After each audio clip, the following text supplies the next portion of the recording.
What's going on, everybody? Welcome back to the channel. Today we've got a viewer requested video. This is a stock that I have reviewed in the past. Don't remember much of it, but I did get a request to do a follow-up. We're going to start by looking at the facts. Currently, the stock is trading at $3.98. The market cap of LifeMD, ticker symbol LFMD, is 190 million. They do 234 million in sales. They are not profitable, barely. They have about 36 million in cash, 5.6 million in debt. Their gross margins are actually very high at 82.5%, which is amazing. There's actually quite a bit of shorting at the moment as well. We're going to take a deeper look and see if that is manipulation or if the company is getting weaker and we see different people taking advantage of a company that is not performing at the best that they can. And then the quick ratio is a 1.18, meaning if they close their doors tomorrow, they would be able to pay off debts, notes, loans, 401k matches, all that fun stuff. They are also in the they're currently also in the Russell 2000. Again, that is 2000 small cap companies. This one happens to be in there. And looking at our daily chart here, it is down about 73%. We can see that there's a huge gap right here. So if and when this company does start to reverse, we're going to want to watch for the gaps that might be filled. We can see this is a huge area to flag right there. We also have a gap right here, but you can see that it got filled right there and also right here. So the closest looking gap on the daily chart will be right here. And I think that is in the $7-8 range. There is some positivity here on this major downtrend. There looks to be some consolidation. And we can see right here, it looks like a potential bull flag. We have our flag pole. Think of a line going like this. And then our flag drifting sideways like this and this. Typically, that is a bullish pattern, but we do need to look at the bigger picture, which we always do. Looking at our weekly chart, again, it's down 73% from our highs, but if we're looking at the bigger picture, you can see that it is getting near the consolidation areas around these levels. You can see if this white line all the way through. So that is something to consider. The stock is also trying to stay above the 20 SMA. So as we start the new week today, we need to make sure that LFMD stays above the 20 SMA on the weekly to show that it successfully can overtake the 20 SMA, and then it will target the 20 or the 50 and the 200 SMA. We can see right here, the stock attempted to break the 50 SMA. However, it touched it and it got rejected, and got rejected at the 200 as well. And now it's starting to turn and try to break the 20 SMA right there. Also, it looks like this stock did attempt a cup and handle. You can see the cup, and then the handle was right here, and it was a make or break. Typically, what we'll see, sorry if I'm yelling, didn't notice. Typically, what we'll see is if a company is going to continue to perform, we'll see typically the throwback reverse up. They failed the make or break, so you just see this huge flush, and it just deteriorates the possible cup and handle that was building over the past several years. So that's a bummer. But looking at our bigger picture here, we can see that the stock looks like it's getting close to coming back to these consolidation levels. This would have to be around the $1, $2, $3 ranges. The only thing that would make me think that this stock gets to those ranges is if they don't perform or if they're starting to weaken in their profits and margins, all that stuff. So we'll take a look at Finviz because I want to make sure we're all on the same page that maybe this company is getting stronger. But if they are getting weaker, that's why we're seeing the shorts jumping in and attacking this. But we also want to see if this test SMA down here was actually real. You can see the stock tested this SMA 1, 2, 3, 4, 5, 6, 7, 8, 9, 10 times before it went on a major run, roll up, and we kind of have a, I don't even know what kind of pattern we even have here, but we need to determine if the stock is deteriorating or if they are seeing some growth. Looking at our price calculation here, I only include the market cap in this calculation if it is over 1 billion. This is 190 million. And fun fact, I had to go back. I did have the market cap in here and it brought my target price to $9.60, which was absolutely crazy, but that's neither here nor there. Again, they're not profitable with the negative 9 million. They do have 234 million in sales, which is great. 36.7 cash, 5.6 million debt. Not too many shares outstanding, which means this can be extremely volatile. Last week, by the time you're watching this, it's 2 weeks ago, the stock was around 250s, I think, and then it got all the way up to 4 plus. So it's just going to be volatile. And then my target price is $5.51. Looking at our ownership here, we can see that it is kind of falling off over here. Old data shows that there's 39.62%, 39.63%. New data shows 43. You can see the 43 right there. My head is in the way. So we can see there's a little bit of institutions adding. However, the trend is your friend until the end. And I don't know if the end is here yet. So we need to make sure that this stock can stay above the SMAs on the weekly, the monthly, and pay close attention to this institutional investor hedge fund chart. You can go to fintel.io and then search for LifeMD, ticker symbol LFMD.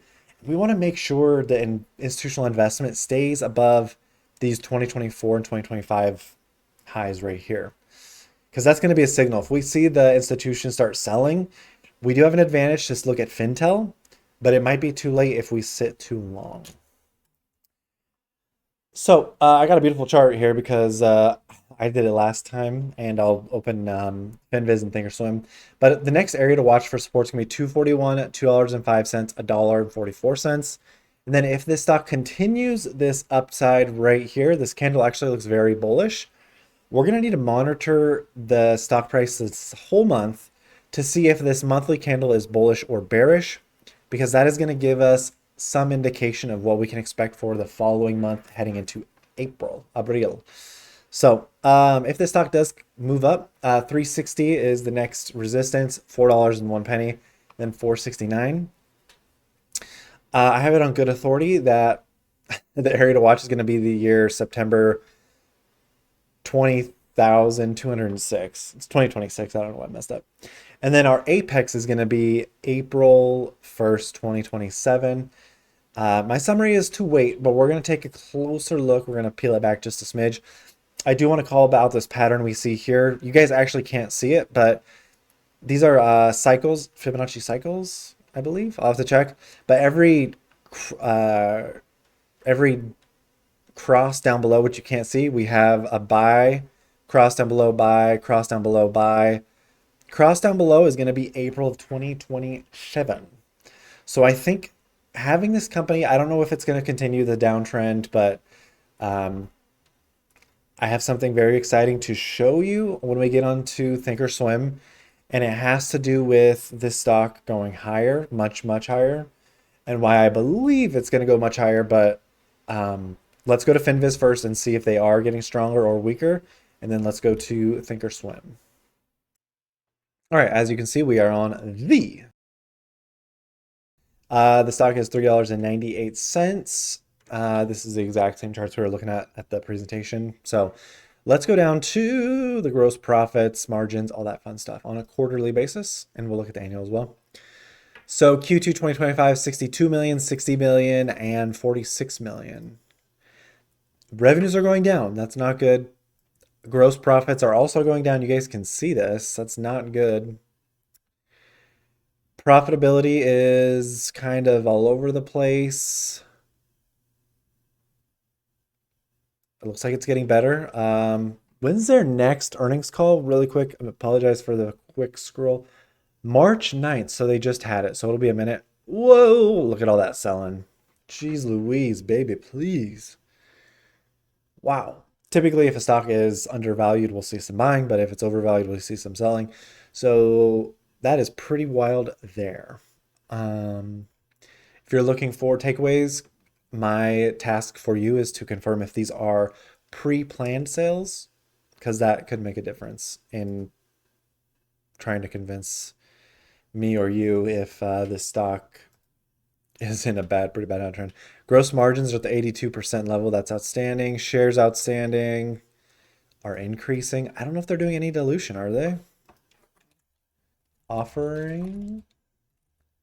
They did do an offering. No, they didn't. They did not do an offering. Okay. No dilution. No. Okay. So that is good. On an annual basis, their gross profit is going up. So their quarter swings are very wild. And I could see that really swaying us, the stock, if it's extremely volatile. Because we can see here gross profit 123, 154, trailing 12 months 193. So it's looking good overall. On an annual basis, on a quarterly basis, you're on your own. That is extremely risky if you are betting all of your eggs on one quarterly earnings or the earnings report. That's pretty insane. Gross margins are improving on an annual basis as well. So that's fantastic to note. And let's look at their other data points. Cash on an annual basis is growing. That's good. Total assets 70 million, total liabilities 47 million. That's fine.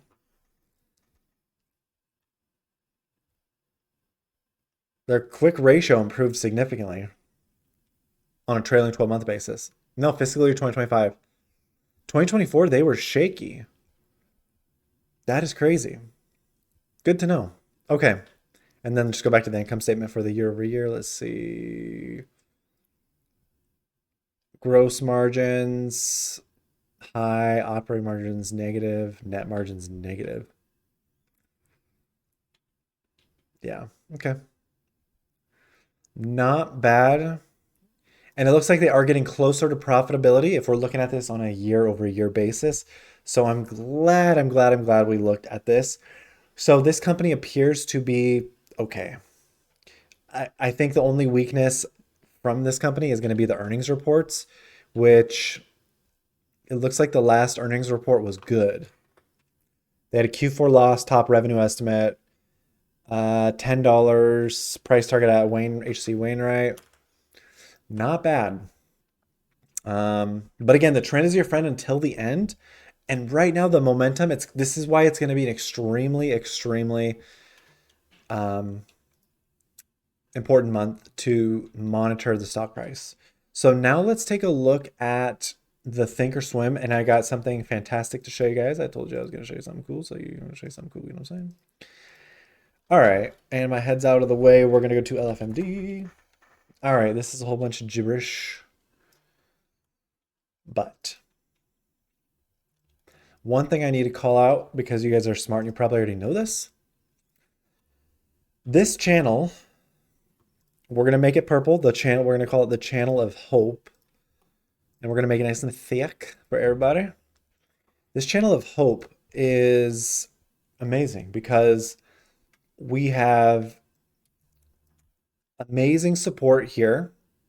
This candle confirms resist or access support here, access support here, access beautiful support here, bounces off, great support, rejection, resistance, basically resistance. So this channel, I don't know, this could be people who manipulate markets, quants, the people who get paid a lot of money. This channel is basically an identifiable and discoverable channel, meaning it's been recognized in the previous pattern that this potential channel may be engaged with again, acting as a form of, it'll have to act as resistance and then eventual support if it can overtake said channel. So, and these were the arcs I was talking about right here. So dip right here is a buy, And then right here is going to be, oh, I'm seeing, yeah, March 2027.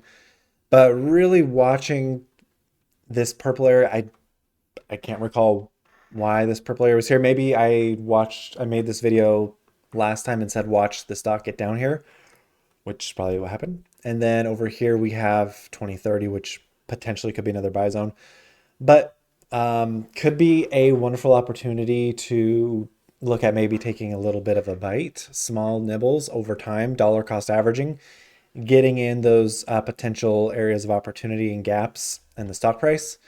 I'm excited for this next area, which is going to be, let me just mark it up right there. And then we had a good area right here and there. So every time we hit these, and right here, these areas, it seems to be, excuse me, a good time to buy. So my overall thesis is just wait, see how this stock acts for the rest of the month. Can it overtake the SMAs on the weekly? And does the monthly SMA provide enough support and confirmation that this stock is potentially ready to reverse? So with that, I leave you guys to the hard part, determining if this is good for you. It all depends on your risk tolerance, but hope you're doing well, and I will see you in the next one.